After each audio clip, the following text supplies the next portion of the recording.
Hey guys, TrepChains here on the PTR for Diablo 3 patch 2.6.10, checking out the seasonal bonus, and we're going to get to do that real soon because one of the things we're checking out is the shadow clones that come out of pylons. I just want to quickly check nothing around.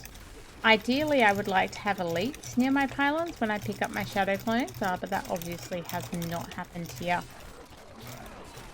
So one of the bonuses is when I hit this pylon here, a little shadow clone right there will spawn and start helping me attack enemies. Now, the power of these, they said, was scaled with your character, and this seems to be at least somewhat related to presumably your sheep DPS, because on this demon hunter that I'm on right now, the shadow clone is pretty strong and pretty helpful, but when I was playing on a Thorns Crusader, it seemed a lot less strong. But that has a lot less sheep DPS, just due to the nature of a Thorns build. So it's going to last for around a minute, or until I die, or until I go to another level. So yeah, it's going to help out for that time. You can see that elite went down quite quickly. It would have gone down nowhere near as quickly as we'll see at other times once I don't have a shadow clone friend. I think that will be my time up about now, so my shadow clone will be disappearing. And now I've found another yellow, so this yellow is probably going to be a bit harder to take down now I no longer have a shadow clone friend.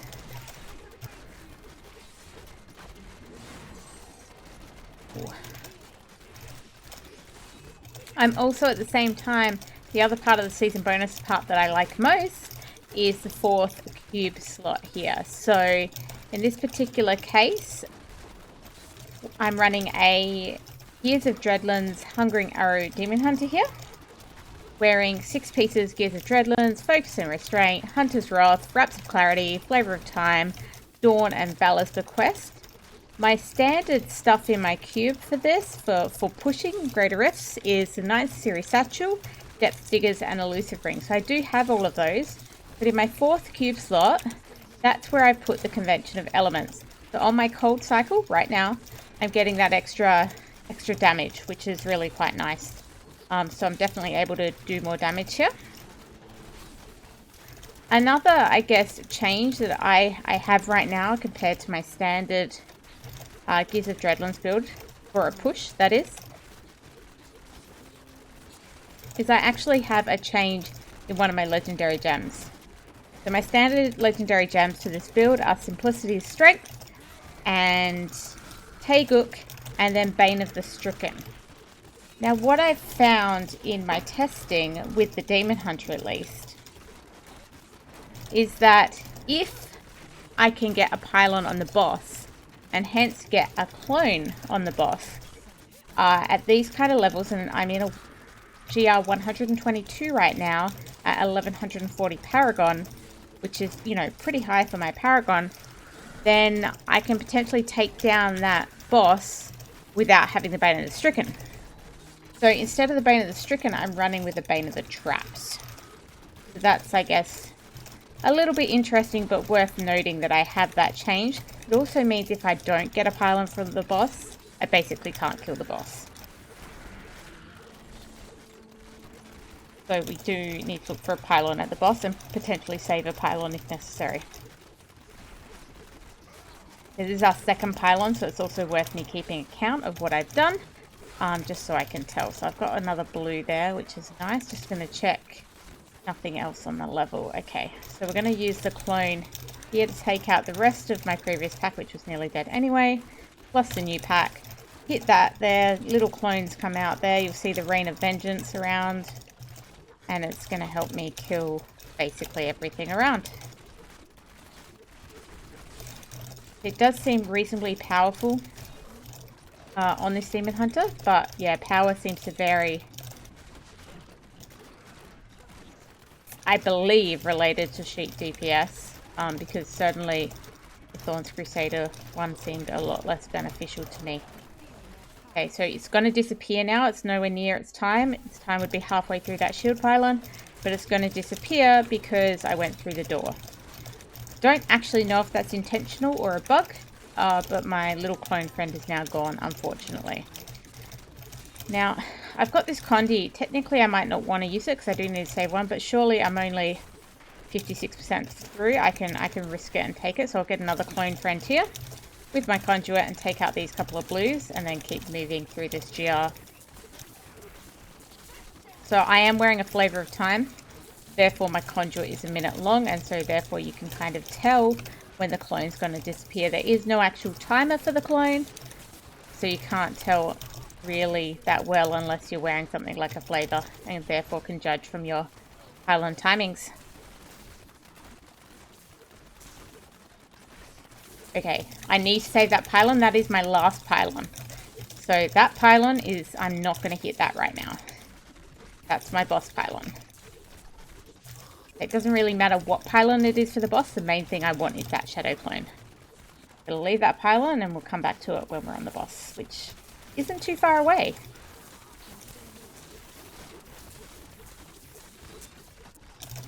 So with the Convention of Elements in my 4th cube slot, I'm able to do a lot more damage, which is kind of nice. This is certainly a lot stronger considering my Paragon level, right? I'm at Paragon 1142 right now, and I'm about to basically, if I don't die, smash a Greater Rift 122. I think that's pretty cool. Okay, the main thing I'm liking is the 4th cube slot. I'm not totally a fan of our little pylon friends, clones, that's what we call them. But they're there, so we need to effectively make the best of them. I would have preferred just to have the cube slot for a season and maybe save the clones for another time, but it's what we've got, so I'm working with it. And that's why, again, I've left that pylon back there. I only need 4%. I don't think there's much point in me killing those elites. I'm just going to gather some trash. It's not too big of a deal. I need to obviously spawn the boss on the same level as my pylon, but it's not too big a deal where on the level, right? I'm just going to run back and take the boss back with me.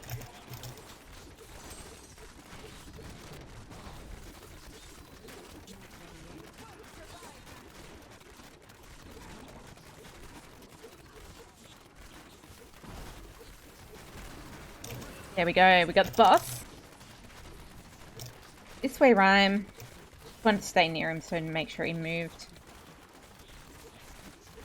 Basically, I just want to bring him all the way back near the channeling. Oops, running myself out of stuff. I do want to do a bit of damage on him first before hitting the channeling though. And that's because I do have ambush in this build. So I might as well... Effectively, I need longer than the minute to kill him. So I might as well just take some of my own time here while I have that ambush passive active at the high health. So effectively, I'll take him down to about 75% before I hit that pylon, but I'd just rather be nearby.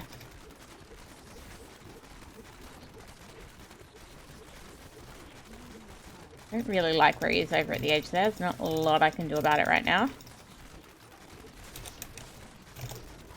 Okay. Slightly better there. Get some more pierces.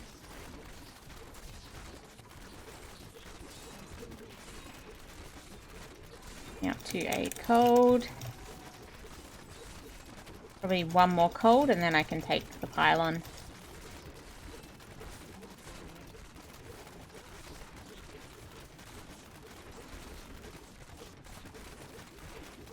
Cold now.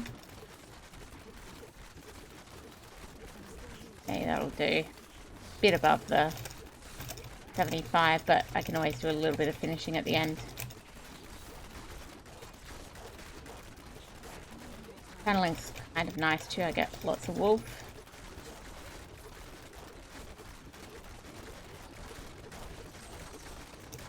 So here's my little 4th clone of the run, helping me out here on the boss. And you can see the boss starts going down a lot quicker once that clone's around, a lot quicker. So it's definitely helping me out here on the Demon Hunter at least.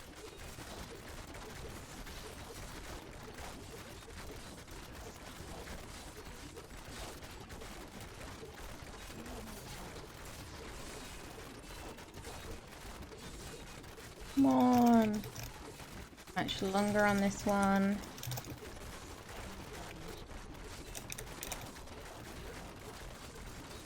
So gonna run out of clone here in just a couple seconds. Goodbye clones. I've still got a bit to go, so I probably could have done a couple more rounds first, but either way you can see that it certainly has helped me take out the boss in a reasonably significant way. So now all the damage is going to go a lot slower again since I no longer have my clone friend. But as I say, I feel it's enough to negate the stricken as long as you save that pylon for the boss on the Gears of Dreadlands Demon Hunter at least. Other classes obviously behave a bit differently. And therefore I get that extra damage through the rift with the Bane of the Trapped, which is, you know, beneficial basically.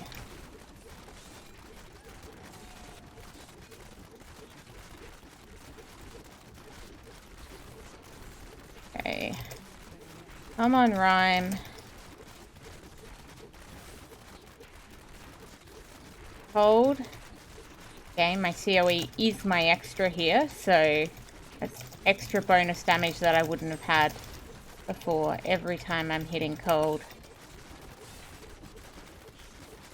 If we hit this cold or not. Come in cold. Should take out the boss. There we go.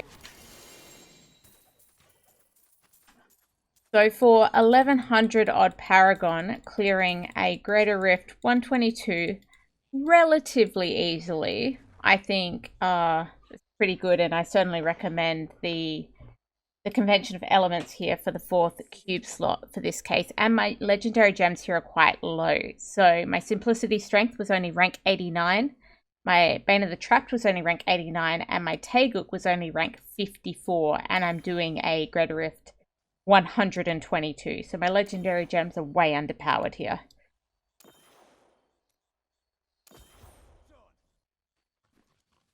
Taking a quick look at my gear and skills so you can see what I'm running.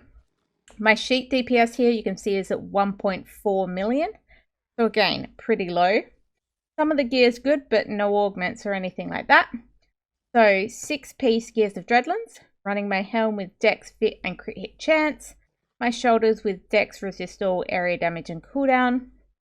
My gloves with Dex, Crit Hit Chance, Crit Hit Damage and Cooldown. My chest with Dex, Fit and All Resistance. My pants with Dex, Fit and Hungering Arrow Damage. And my boots with Dex, Fit, All Resistance and Armor. They're running Focus and Restraint. These aren't particularly well rolled.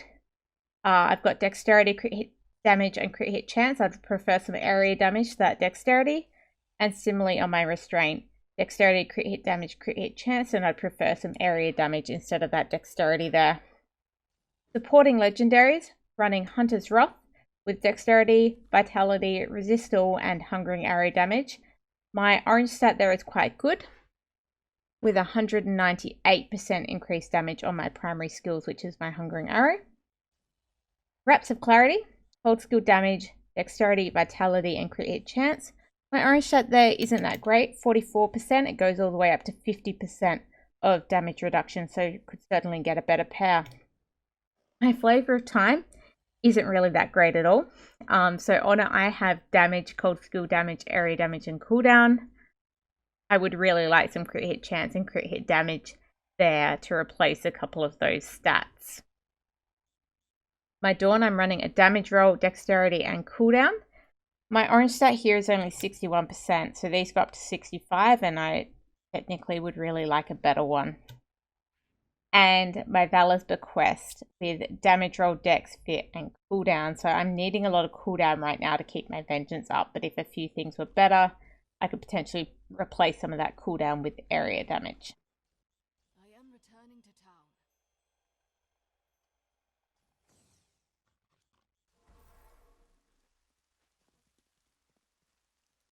Taking a look at my cube here. I'm running the 9th series satchel for all that Hungering Arrow damage increase, plus the guaranteed pierce. Death Stickers for the primary skill damage, which includes Hungering Arrow, an extra 100%. Elusive Ring, say I generally use this for survivability in all my high-end Gears of Dreadlands pushes. And my 4th cube slot for Season 22 here, I'm planning to use Convention of Elements. So this is a cold damage build. So every time cold comes around, I'm getting that extra damage on my Hungering Arrow.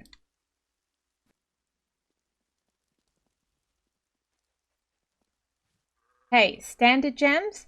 I'm running cooldown in my helm, resist all in my armor pieces, and crit hit damage in my weapons. Legendary gems, I'm running Simplicity Strength. As I said, that's at rank 89. Haygook at rank 58 now. And Bane of the Trapped also at rank 89. Taking a look at my Paragon now, I'm at Paragon 1143 with all points in utility, but if I was doing it again, I would probably go area damage, then life per hit, then gold pickup radius, and then resource cost reduction. In defense, I've got all points in. If I was doing it from scratch, I would go resist all, life, armor, then life regen. Offense, I've got points in all. If I was doing it from scratch, I'd pick up the cooldown first, crit hit chance, then crit hit damage, and finally attack speed. And over in core, I've got points in all. So I've got full movement speed always first. I like the maximum hatred in case I strafe too much. 100 points there in vitality. I'm running around at just over 700,000 life. And the rest of my points into dexterity for that bit of extra damage. Taking a look at my skill screen now, I'm running Companion Wolf Companion, Strafe, Rocket Storm, Smokescreen Vanishing Powder, Fan of Knives, Bladed Armor, Hungering Arrow, Devouring Arrow, Vengeance Dark Heart, with passives, Numbing Traps, Cull the Weak, Ambush, and Awareness. Let's show the close. Greater Rift 122 down on my 1100 and something Paragon Demon Hunter in the PTR for 2.6.10 using a Convention of Elements in my 4th cube slot along with my typical elusive ring and with the pylon clones assisting me to take down the elites. Thank you very much for watching and GG!